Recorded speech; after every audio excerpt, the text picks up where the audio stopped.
Então, bem-vindos a mais um episódio de Conversas em Movimento, o podcast da Associação Marinha em Movimento. Hoje trazemos um tema essencial para o nosso dia-a-dia, a literacia financeira para todos. Vamos falar sobre como podemos gerir melhor o nosso dinheiro, planear o nosso futuro e tomar decisões financeiras de forma mais consciente. E para isso temos connosco o contabilista e formador Fernando Henriques Figueiredo, com mais de 30 anos de experiência na área da contabilidade e da gestão financeira. Doutor Fernando, muito obrigada por ter aceito aqui o nosso convite. Boa tarde. O Fernando é natural de São Paulo, Sim. Mas escolheu a Marinha Grande para viver e desenvolver o seu percurso profissional. Sim. Correta? Sim, corretíssimo. É proprietário da empresa Calquitos e é formador no IFP desde 97. Colabora em auditorias externas com a Diocese de Leiria Fátima e é contabilista certificado da Santa Casa da Misericórdia. Está correta toda esta informação? Tudo correto. Ok. Fernando, é um prazer tê-lo aqui connosco. Muito bem-vindo à AMM. Muito obrigado, o prazer é meu. E então, para iniciarmos aqui este nosso podcast, vou-lhe fazer aquela pergunta que todos fazem. O que é afinal, a literacia financeira? Bom, literacia financeira é assim, muito simplesmente, podemos defini-la como dotar-nos de determinados conceitos básicos que vão nos ajudar no dia a dia a tomar as decisões que temos em mãos com o dinheiro que temos disponível. Pronto, tentar fazer de forma correta e mais sólida, tratando a saúde do nosso dinheiro e da nossa carteira, pronto, para não entrarmos aqui em derrapagens, em dívidas, em endividamentos. Pronto, é um pouco isso. O que acha que é tão difícil para nós, realmente, este desconhecimento? Nós não sabemos trabalhar com o nosso próprio dinheiro, nós não temos essa noção. O que é que se passa connosco? Todos recebemos o ordenado, sabemos tratar do ordenado, das despesas do dia a dia. O problema está que nos tempos que correm aparecem-nos despesas inesperadas por vezes. Não fazemos contas às vezes com a subida da taxa de juros, não fazemos naquela situação, eu vou usar o cartão de crédito este mês, vou pagar as férias, mas depois não contamos que o patrão pode atrasar o pagamento, pode-me cair um seguro que eu não coloquei numa planilha para ter ideia de quando aquele seguro vai cair na conta, e isso às vezes atrapalha um pouco a conta bancária das pessoas, levando a derrapagens. E óbvio, se eu tiver que fazer um empréstimo ou fazer um adiantamento de dinheiro em cartão de crédito para cobrir uma despesa que não contava, vai ter um custo. Então, esse custo as pessoas não contam, confunde logo as contas todas, pronto, e faz deslizar o orçamento. Acha que mudou muito a nossa forma de gerirmos o nosso dinheiro de há 20 anos atrás, 15 anos atrás, para os dias de hoje? O que é que realmente mudou? Mudou muito. Mudou, assim, antigamente nós tínhamos as coisas mais centradas. Durante muito tempo, as taxas de juros andaram ali muito estabilizadas. Então, tínhamos aquele valor, sabíamos que a nossa prestação do crédito de habitação era aquilo, pronto, mas tínhamos também uma folga financeira com aquilo que trabalhávamos. Pronto, havia, falando de salários, as pessoas faziam algumas horas, algumas coisas, que a tributação era diferente do que é hoje, libertava mais dinheiro para as pessoas depois fazerem face a outras coisas que tinham na vida. Então, pronto, o dinheiro disponível era um, o dinheiro disponível hoje é outro. Mesmo até comissões bancárias, o uso abusivo às vezes de cartões de crédito, pronto, tudo isto tem um custo e as pessoas não estão acostumadas com esse custo. Muitas vezes é mais fácil, em vez de pagar com o cartão, que nós não sentimos o dinheiro sair, pagar em dinheiro. Para quem tem dificuldade em lidar com a conta bancária e saber fazer o controle, uma das dicas boas é levante, pague em dinheiro. Sabe que só vai gastar aquilo que tem na mão. Não vai gastar mais do que aquilo. Pronto, e é uma forma de gerir a antiga. Antigamente todo mundo recebia em dinheiro, poucas pessoas pagavam com multibanco, né? Eu lembro da minha mãe, até mesmo a minha sogra, ir à praça, elas iam com aquele dinheiro, estava contado, era aquilo, e dava para tudo, ainda traziam os guloseimas para os filhos. É verdade, Então, ainda me lembro disso. mudou muito nos últimos 10, 15, 20 anos, mudou muito. Praticamente o dinheiro passou a ser, em vez de formato físico, formato digital, o dinheiro de plástico. E isso as pessoas não estão muito familiarizadas em fazer a sua gestão. É verdade, é verdade. E acha que os portugueses cada vez estão mais conscientes desta importância de saber gerir bem o dinheiro? Acho que Bom, nós... isso é uma pergunta complicada, porque se formos analisar as gerações mais novas, muitos já têm interesse por literacia financeira, vão tentar saber de taxas de juros. Assim, eu vejo pela minha filha, quando ela casou há pouco tempo, e ela faz as continhas todas mais o marido antes de fazer qualquer coisa. Eles tentam cobrir todas as hipóteses. Pronto, é uma geração. A geração, vamos dizer assim, da minha geração, a sua e outros que são geração mais velhas, muitos não têm esse hábito, têm até dificuldade. Pronto, não compreendem muitas vezes os conceitos e essa situação. Então, eu creio que faz muita falta a divulgação de literacia financeira em vários meios para atingir essa parcela da população que ainda é muito grande. É porque literacia financeira não é só saber fazer contas, também é saber onde aplicar melhor, não é? As nossas onde aplicar as poupanças, saber que taxas de juros, discutir a taxa de juros, conversar com o banco, a taxa de juros a pagar e a taxa de juros a receber, né? Pronto, fazer o aforro. Às vezes não é a aplicação do banco que é a melhor, muitas vezes aplicações são feitas até em certificados de aforro, dívida pública. Pronto, às vezes consegue-se uma taxa de juros mais simpática do que aquela que está no banco. Mas para isso a pessoa tem que compreender. E é o que falta muitas vezes. E acho que programas como este ajudam muito. Como? Não ouvi. Nós temos, acho que, muita falta de um espaço em que nos apresentam as várias opções. Portanto, se eu quiser fazer a aplicação, tenho que ir procurar em cada um dos bancos, em cada uma das instituições, em cada uma... Enfim, a informação também está muito dispersa, não é? Não há um espaço onde nós temos tudo e que nós podemos analisar tudo. Portanto, eu acho que faz muita falta uma plataforma dessas. Não sei, o que é que acha, Fernando? Assim, assim, para ser mais simples, uma plataforma mais acessível como essa, dava muito jeito. Mas há meios de fazer isso.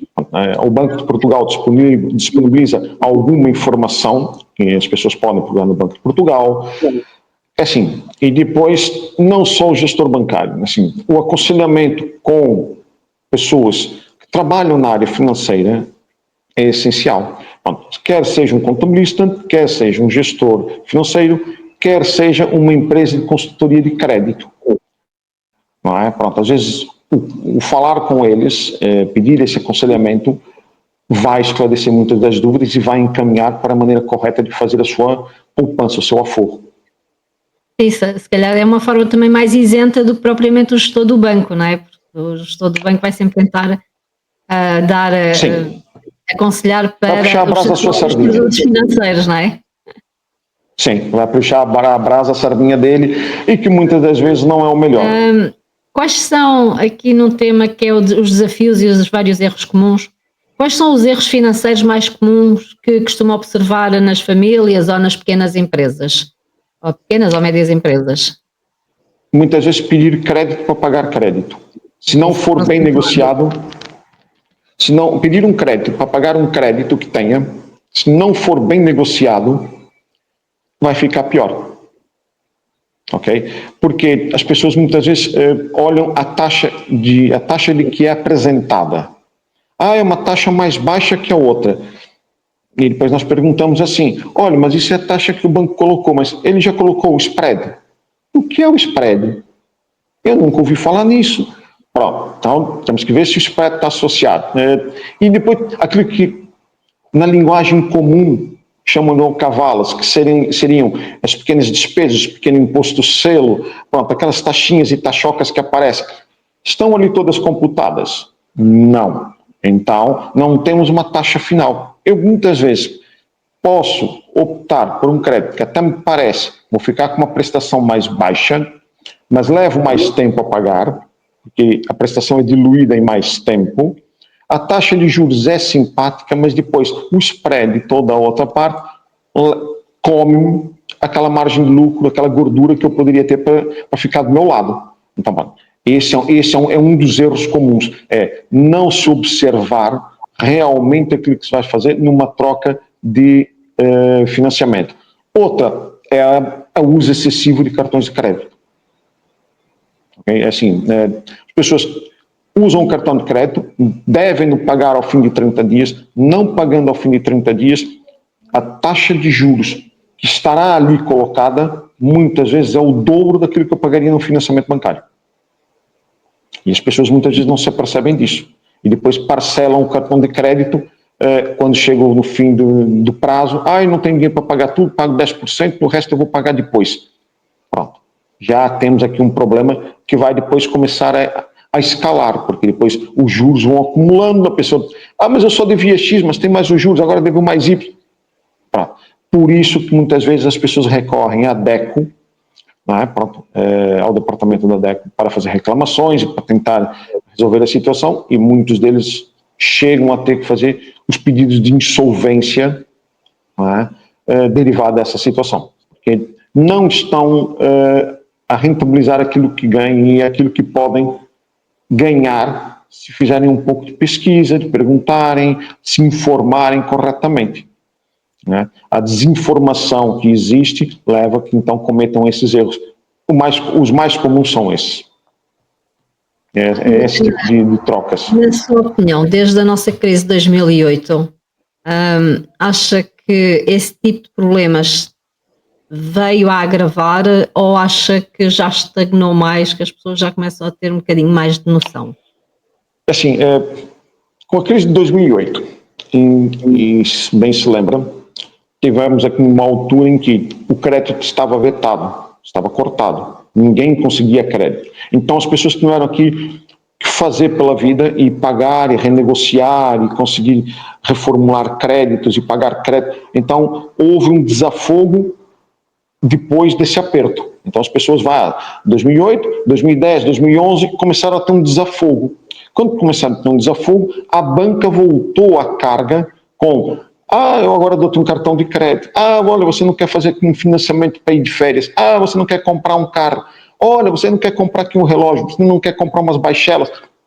Ou seja, quem não está informado volta a cometer o mesmo erro.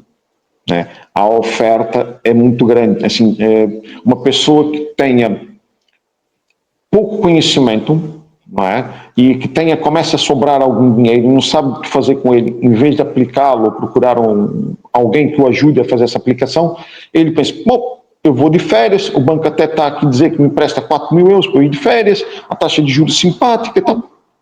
Pronto. Já foi. Já derrapou, já se entornou. Ou seja, a pessoa deve ir de férias com aquilo que tem disponível. Não vai pedir dinheiro ao banco para ir de férias. Há que fazer essa gestão. Se eu fizer essa gestão, nunca cometo esse erro. O problema é que em 2008 houve a grande crise, houve desemprego, as pessoas tiveram que reformular, melhorou e agora voltamos a entrar novamente nessa cavalgada de créditos, precréditos e mais créditos. E a gente tem vindo a assistir muito isso. Eu perdi a noção disso, não tenho a noção. Eu pensei que, e depois então quando veio a pandemia, né, que tivemos todos ficar em casa, não podíamos gastar o dinheiro, toda a gente poupou dinheiro. Pensei que estes foram os últimos 5 anos, né, depois da pandemia, que tivesse voltado novamente a ficar melhor, mais contas poupanças, que era aquilo que se ouvia, né, que nunca as pessoas tinham tido tanto dinheiro para poupar, mas afinal ao fim de 5 anos acabamos por voltar sempre ao mesmo registro, né? Exatamente. É um problema cíclico. E é sistémico. É recorrente. É sistêmico, é recorrente, as pessoas acabam cometer os mesmos erros de X em X tempo, infelizmente. É o desconhecimento. A gente tem que entender que é o desconhecimento daquilo que está à frente. Pronto. É a nossa própria cultura, não é? A nossa própria cultura de consumismo, de vivência. Sim, o consumismo desenfreado leva a problemas mais graves.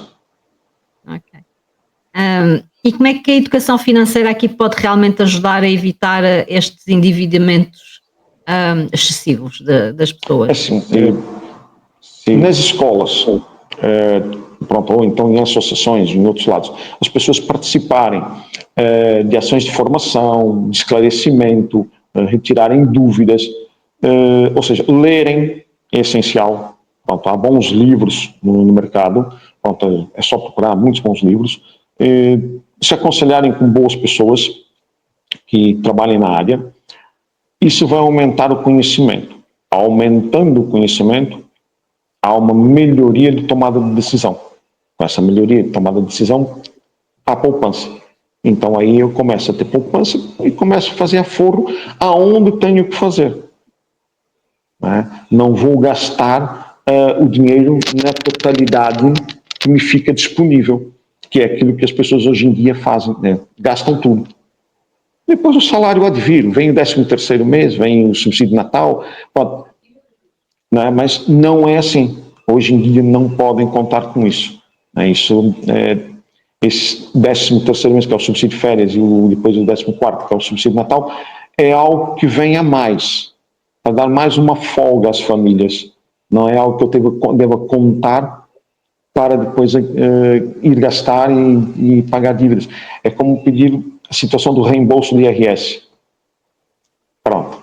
Temos aqui uma situação simples, com as alterações que o governo fez nos últimos 2 anos, em que as taxas diminuíram nos meses de agosto e setembro.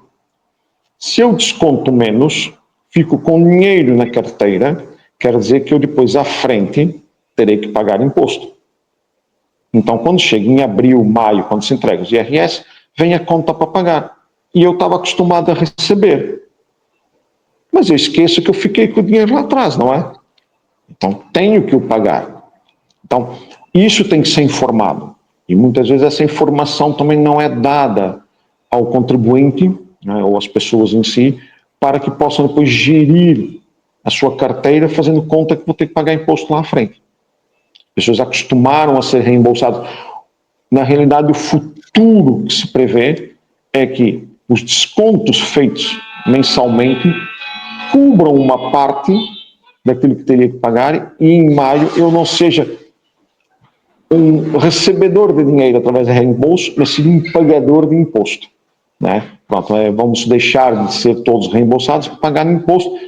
Muitas vezes, se formos analisar os países lá fora, estamos a falar de França, Suíça, Alemanha, 90% das pessoas não recebem reembolso, pagam.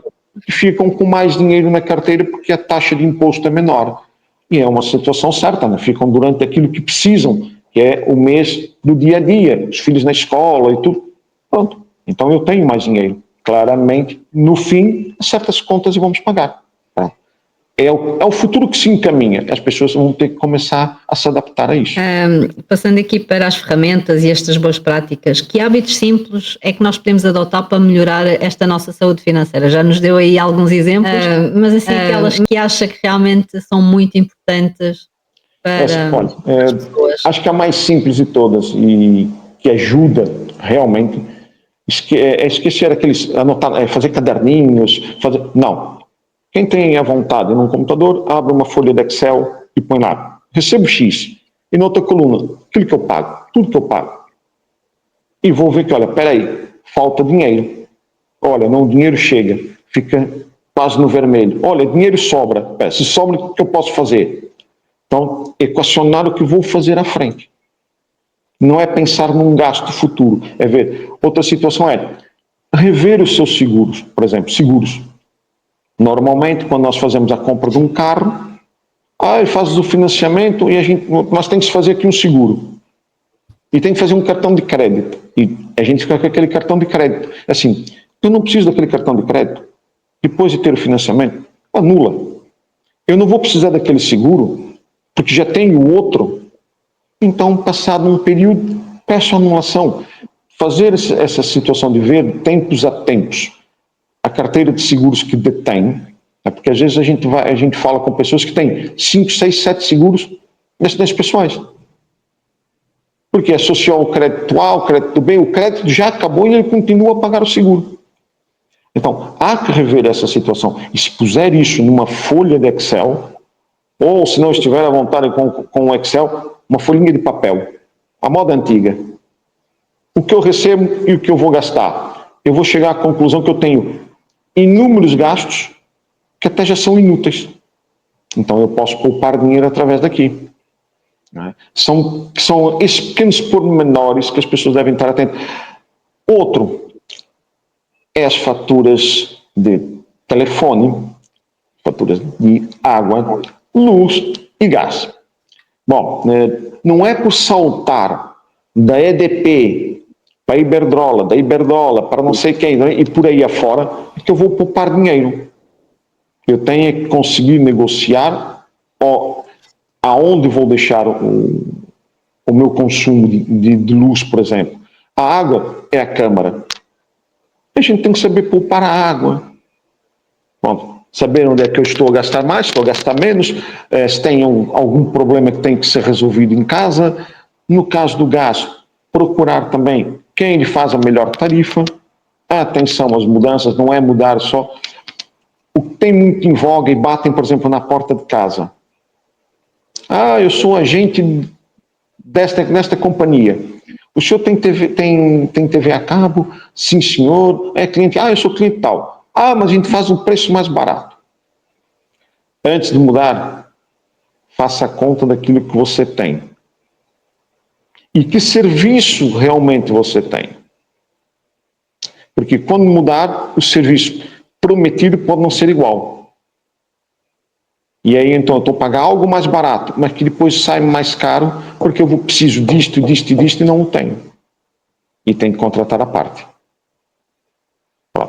São essas situações que as pessoas devem ter mais atenção. Isso realmente, se puserem num papel ou numa planilha de Excel, tudo que gastam e tudo que recebem, não falha muito. Ainda vão começar a ver que vai sobrar dinheiro.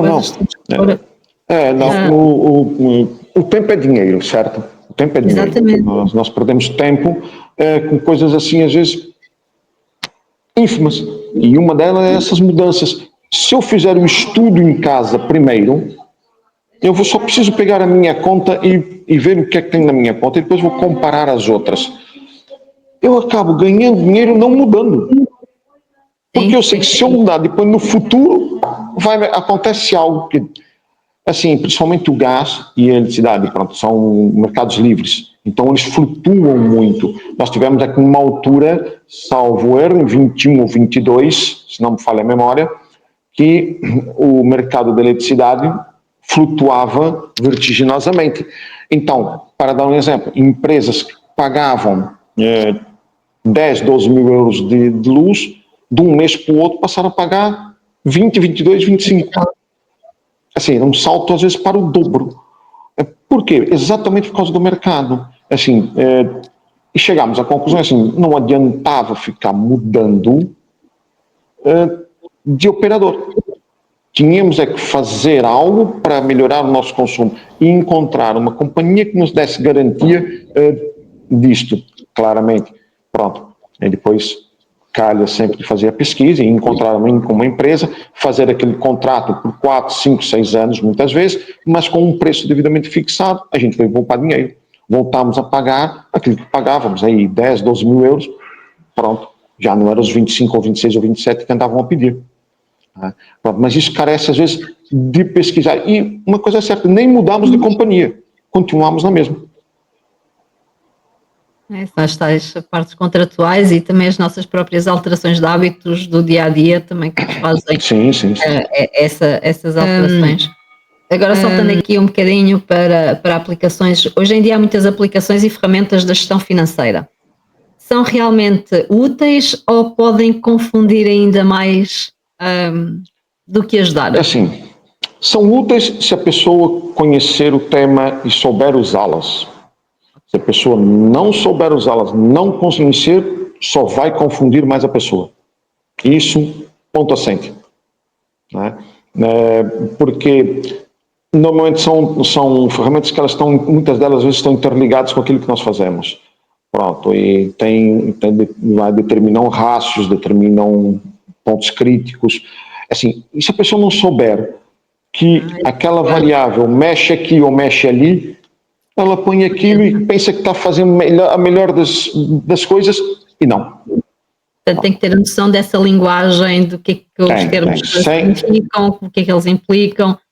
Portanto, sim, é sempre melhor então estudar antes de trabalhar com essas aplicações, não é? Sim, é melhor saber e conhecer os termos e daquilo que está a fazer do que se colocar a fazer sem saber, depois fica ali atrapalhado, perdido, acha que tem ali um resultado fantástico ou uma coisa fantástica e quando for na realidade ver, não, olha, até saiu mal. Isso faz-nos entrar aqui no nosso último tema já, que é sobre a educação financeira mesmo, né? na comunidade. Como formador e contabilista que o Dr. Fernando é, como vê o papel das instituições, sejam as escolas, as associações e as autarquias, na promoção desta literacia financeira? Eu, por exemplo, eu defendo, já há muitos anos que eu defendo que a literacia financeira devia ser dada desde o 5º ano. Portanto, estar nas escolas, já não digo na primária, mas a partir do 5º ano, já existir a literacia financeira. Também das associações que deveriam, as próprias câmaras. Como é que o Fernando entende esta base? Eu acho que é fundamental. Pronto, a literacia financeira, nos tempos que vivemos, é fundamental, deve ser colocada na escola e também, para mim, a partir do 5º ano, com conceitos já básicos, o mais simples possível, para depois as pessoas irem evoluindo ao longo dos anos e vão entrando nos pontos e ferramentas mais pesadas, digamos assim. Mas é fundamental, quer sejam as escolas, as associações, a Câmara, assim, o associativismo, pronto, digamos assim, em si, se mexer um pouquinho mais, dando a conhecer aos seus associados o que é a literacia financeira, quais são as ferramentas, o que é que podem fazer. Até pode existir alguma associação que crie um gabinete de apoio às pessoas que queiram tirar dúvidas. Pronto, se fizerem isso, ou a Câmara fazer isso, ou a Junta de Freguesia, tendo isso é essencial. Vai realmente combater o desconhecimento que existe de literacia financeira, vai dar apoio e ajuda a muitas famílias e a muitas pessoas que precisam desse apoio para tomada de decisão, até às vezes na mudança de casa, ou seja ela arrendada, seja ela comprada, não é? Querem fazer a mudança no contrato de arrendamento, ou querem mudar a casa em que compraram para vender e comprar outra, também é preciso um estudo, é preciso saber se tem capacidade, se não tem capacidade. Assim, quem vende essas coisas, e quem vende o produto financeiro, ele quer vender. Ele vai arrumar as ferramentas e aquilo tudo de uma maneira tão linda que qualquer um compra, não é? Se não tiver informação. Se a pessoa depois tiver informação, vai pensar 2 vezes, olha, não opto por isto, opto por aquilo. Para mim é melhor o ponto B do que o ponto A. Pronto, mas isso realmente as associações, a Câmara, a Junta de Freguesia, as escolas, se tiverem mais divulgação, se derem informação sobre isso, até criarem um gabinete para esse tipo de situação, a população de certeza vai agradecer e vai sair ganhando com essa ajuda. Eu acho que isso é fundamental. E isso leva-nos exatamente aqui ao nosso evento, não é? Pronto, por isso é que nós aqui na Associação Marinha em Movimento estamos a proporcionar este debate, a seguir. Acha que os eventos, então, como a Associação Marinha em Movimento, este evento que nós vamos fazer e que o Dr. Fernando vai participar, podem realmente fazer esta diferença? e se quiser já nos revelar um bocadinho daquilo que nos vai falar no evento. Ou seja, já apanhando aqui o apoio daquilo que foi falado ainda há pouco, é essencial. Acho que a Marinha em Movimento está a fazer um excelente trabalho colocando esse e outros temas na berlinda, para as pessoas pensarem, discutirem e procurarem maior informação. Não é? É bom que as pessoas participem, não só ali, como também assistam depois o workshop. Pronto. O que eu vou falar, pronto, é um tema, às vezes é muito chato, mas eu entendo que é crucial para a maior parte das pessoas, principalmente para quem gosta de trocar de casa, que é as mais-valias. Pronto. Assim, é um tema difícil às vezes de se explicar para quem não tem noção dessas situações. Pronto, então eu acho que vão surgir muitas dúvidas e vão tentar tirar muitas dúvidas sobre essa parte, porque as mais-valias no caso dos imóveis às vezes pode ser muito problemático se não for tratado antecipado. As pessoas depois apanham ali alguns sustos que não estavam a fazer. É verdade, numa época em que estamos numa vertente de imobiliário de compras e vendas aí completamente loucas, absurdas, a especulação de mercado, é verdade, é para quem compra e para quem vende, normalmente sobra sempre para cima deles, não é? Pronto, tudo isto, eu acho que é fundamental, porque às vezes não adianta, eu vendi muito bem a minha casa, vendi muito bem o meu apartamento, e depois esquecem-se que realmente as mais-valias depois vão cair forte e feio sobre as nossas contas, né, diárias, e portanto eu acho que é fantástico e fabuloso este tema realmente, e só quero agradecer em nome da associação ter aqui o Dr. Fernando Henrique aqui a ajudar-nos aqui a esclarecer pelo menos as dúvidas dos nossos ouvintes, dos nossos associados e dos cidadãos da Marinha Grande. Fernando, muito obrigado pela sua partilha e pela clareza com que explicou todos estes conceitos. Por vezes parecem bastante complicados, até para nós que às vezes a gente lida com isto, às vezes há coisas que a gente não consegue realmente entender.